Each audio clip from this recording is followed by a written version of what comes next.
semester and wins.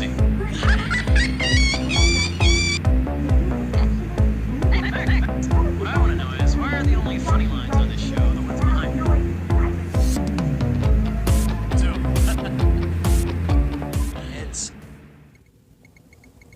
So this was initially designed as a one-person experience. Like, initially we had a little tent and you went in and you just watched it by yourself. This sits in your heads. The electrical signals from your brain and also from your skin, it gets filtered out and sent via Bluetooth. We've got a Python program here. So that's live data now, isn't it? Let's do this. So as I put it on, signal quality should drop to 0, and that means I've got a good connection with the data coming out. So you can see in the background the film's playing. As I blink, it's cutting. As you can see, it's like blend between two layers. That's my attention going from like high to low. And you see if I blink, you can see this blink coming up. You take the viewer on a journey in the edit, and you choose very succinctly like what they see when they see it. And this, the creativity that you would put into the edit gets passed off on the viewer. How's it with more technical? So the data's coming from the headset by Bluetooth to the computer, then a Python program is picking that data up, sending it via OSC, Open Sound Control, to Max MSP, which is a program a lot of artists use to code. It's a visual programming language, looks like this. So the data comes in here from the headset, it's receiving the blinked attention meditation, it's coming down there to blink to cut between scenes, and then over here the meditation has been scaled to the 4 audio levels, so we can see it's like, so my meditation's about 50% here. That would be, it's going up a bit. You just like add these patch chords together, so there's my meditation point 4. It's between 0 and 1, so I've got that number as well, this number here, so you can see it's 3.5, which. So when I press play, it fires off 4 videos at once. They're all playing in sync, and then when I blink, it chooses a set of 2 videos to play. And when it's playing those 2 videos, the attention is changing the blending between those 2 videos. When I blink, it will jump to the other 2 videos and start blending between those. At the same time, meditation is controlling the mix of the music, so the higher my meditation level, the more levels of the music. Do you find some people are more in control of their brains than others? Yeah, totally. Like I had a few people who are do a lot of meditation and were really able to control like the meditation aspect of it. Most people can't control that at all. The biggest difference is how people want to control the film. Some people want to experience the film, some people want to control it. I had a few group experiences where there was one person who just wanted to see their feedback, and they made this crazy film that just really hurt other people's. So when the new film's finished, it's going to go on tour throughout 2018, and we're at the minute kitting out a caravan into a mobile cinema. So we get taking that out to like rural locations, to art venues, to science venues, festivals. So hopefully I'll be coming to somewhere new.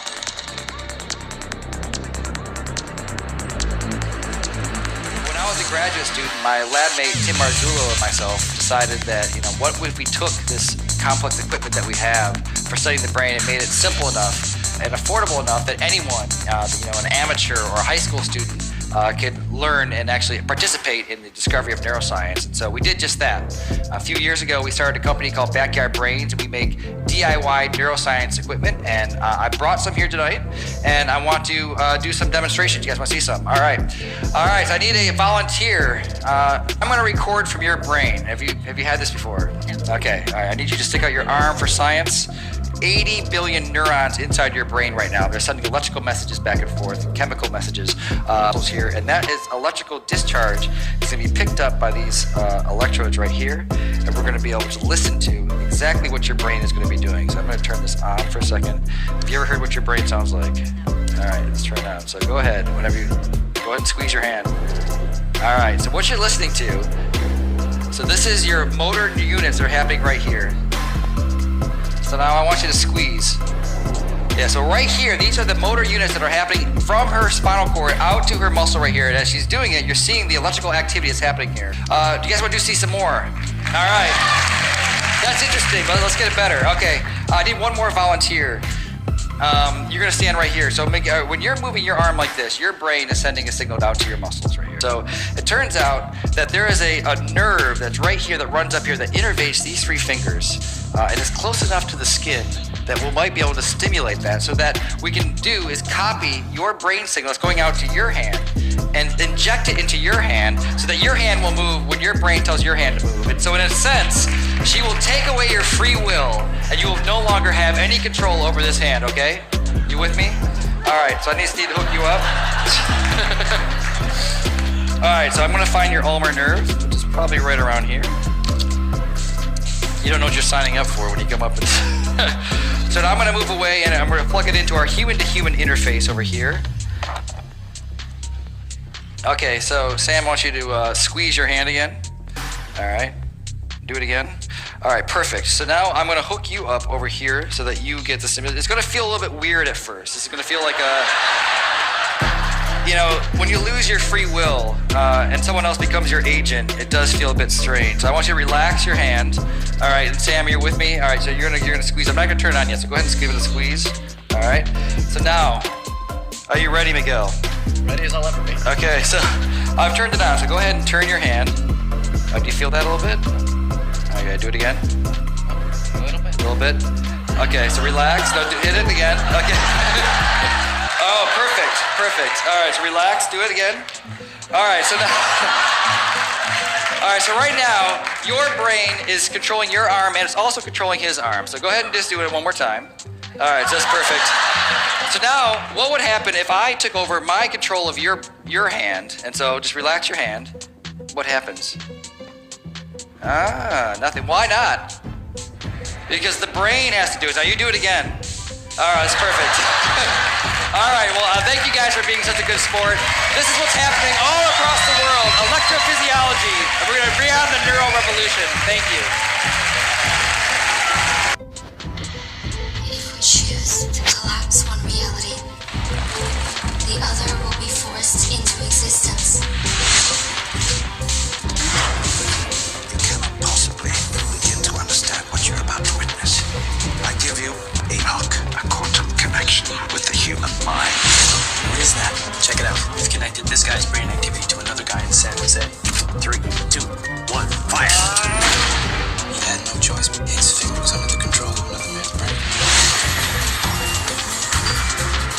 I have faith in you, faith in your work. Your body's still strong. Just the nerves are severed. We can help you get your body back.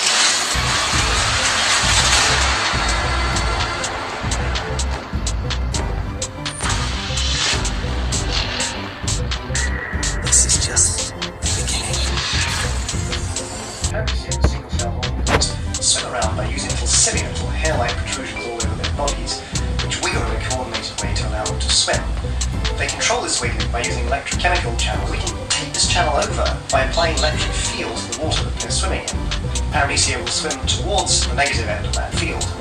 So what we have here is a stand with a little well that holds some paramecia, a mount for a webcam, and all of that is linked to an Arduino, which lets us send a controlled electrical current to 4 electrodes mounted on the stand. So first, let's take some paramecia and add them to our stand. We can then take a cheap brain sensor from the kid's toy, pack it so that the output of the brain sensor goes to the Arduino. So now, when we put the brain sensor on and wire ourselves up, we end up with mind-controlled microbes. Right now, the paramecia is swimming around more or less randomly because there's no electrical current flowing. But the way things are set up, if I concentrate really hard, then the power of my mind alone, with a little help from an Arduino, should be able to will it to move up to the top of the screen. Let's see how that goes.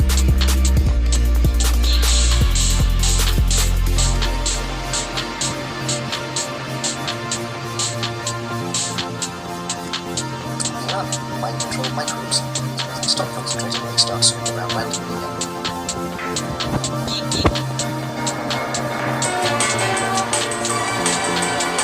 Imagine a technology that lets you create objects on the fly.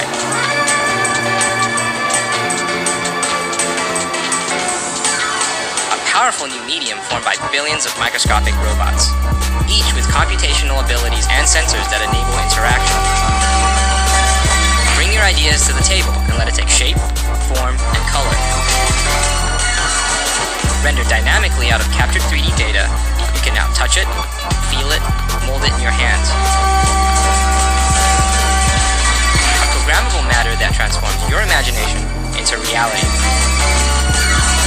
Playtronics, make it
Bye.